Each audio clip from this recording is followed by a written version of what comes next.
பாடுறாரு, இன்னும்மா பாடினுங்கிறாரு. அவர் எப்படா நிறுத்துவார்னு சொல்லுங்கிறான். இப்போ நான் மரியாதை ஒரு பேசலாம், பாடலாமா?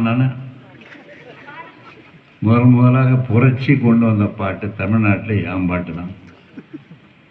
1960 இசை வழி இறைமொழி அப்படின்னு ஃபாதர் பெக்கர், பிரெஞ்சு ஃபாதர் ஒருத்தர் ஒரு நல்ல ஐடியாவை ஏற்படுத்தினார்.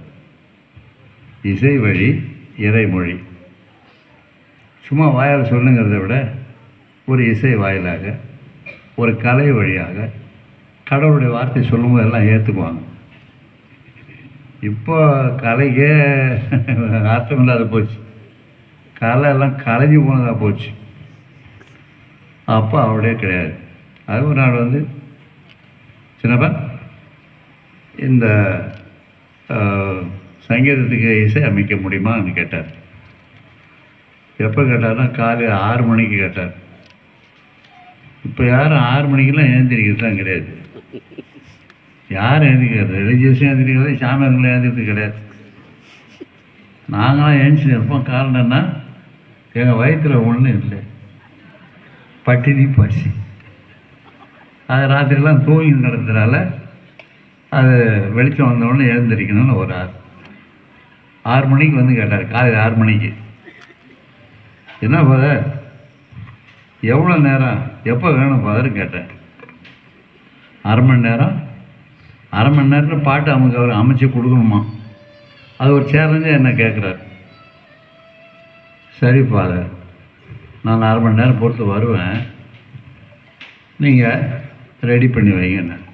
1/2 மணி நேரத்தில் 104ஆம் சங்கீதத்துக்கு ஒரு பல்லவி போடணும், ஒரு அனுபல்லவி போடணும், ஒரு இசை போடணும், 2-3 அடிங்க போடணும். போட்டேன்னா எப்படி போட்டேன்னா ஏதோ கடவுளுடைய அருள் தான். வயிறு காலியாக இருந்ததுனால இங்கே வேலை செய்ய ஆரம்பிச்சு. அப்படியே ஜன்னலை திறந்து திண்டிவனம் ஆர்சி பில்டிங் வழியாக நம்ம சகோதரர்கள் நெல் பயிரிட்டு இருந்தாங்க. நம்ம சேகராட் பிரதேஷ் தான், நீங்கள் மோன்போட்டு பிரதேஷ். நல்லா இந்த பனித்துளி அப்படியே கொட்டுது. ஜனவரி மாதம் 6ஆம் தேதி 3 அரசியல் திருநாள்லாம் அப்போல்லாம் 6ஆம் தேதியே கொண்டாடுவாங்க.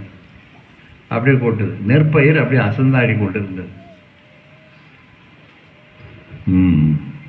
ரைட், நமக்கு நல்ல ஒரு சூழல் கிடச்சிச்சு, போட்டுருவான் அப்படின்னு போட்டேன். எனக்கு வந்து நீங்களாம் பெரிய பெரிய அறிவாளிங்க, எனக்கு அன்னைக்கு வந்தது அவனு தான் வந்துச்சு. ஆண்டவரே நீர் எவ்வளவோ பெரியவன். 65 வருஷத்துக்கு முன்னே போட்ட பாட்டு. ஏன்னா ஏமா மாதிரி உட்காந்து பார்த்துக்கிறீங்களே, ஒரு கைத்தட்ட. அதெல்லாம் இன்னைக்கு பாடு நம்ம ஆண்டவர் முன்னால் பாடி ஏதோ ஒரு கெத்து, ஒரு ஏதாவது நமக்கு 4 புகழ்கள் வயசான முடியும்னா எல்லாம் வந்து அப்படியோ எம்ம மாதிரி உட்காந்து 1/2 மணி நேரத்தில் முடித்தேன். Good, that's good. Can you come to my room? யாரும் அப்போல்லாம் டேப்பு போடும், குருண்டிக் டேப்பு. பாட சொன்னார். That's very nice.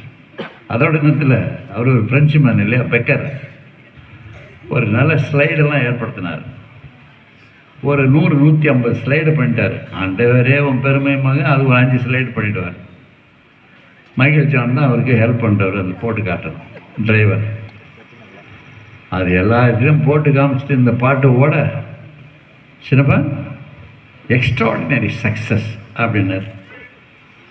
இப்போ 65 வருஷத்துக்கு பிறகு அந்த பாட்டு இன்னும் பாட்டுங்கிறாங்களா? நங்காத்தூள் நீங்கள் பாடுறீங்களா? என்ன அது டீப்பாயிடுவியா அந்த பாட்டை? காரணம் ஒரு பல்லவி எப்படி அமைக்கணும், ஒரு ரூல்ஸ் இருக்குது. இப்போல்லாம் மியூசிக் போடுறாங்க பாருங்கள், மானவாரியாக போடுறான். மானவாரியாக போடுறது என்ன? பல்லவிக்கு ஒரு ஒழுங்கு கிடையாது, அனுபல்லவிக்கு ஒரு ஒழுங்கு. அது ஒழுங்கு. அப்புறம் அடியை எப்படி போடணும், எப்படி முடிக்கணும்னு சொல்லி ஒழுங்கு. அப்புறம் நம்ம மியூசிக் பெரிய பெரிய ஆளுங்கிட்ட படிச்சிருக்கிறேன். அப்போ எனக்கு 22 வயசு. அந்த 22 வயசு 1960 60 20 இப்போ கூட்டி போகிறேன். அந்த பாட்டை போட்டு இதெல்லாம் ஏன் சொல்லணும் தெரியுமா? தேவள் திரும்ப ஆண்டவர் சொன்னார், 300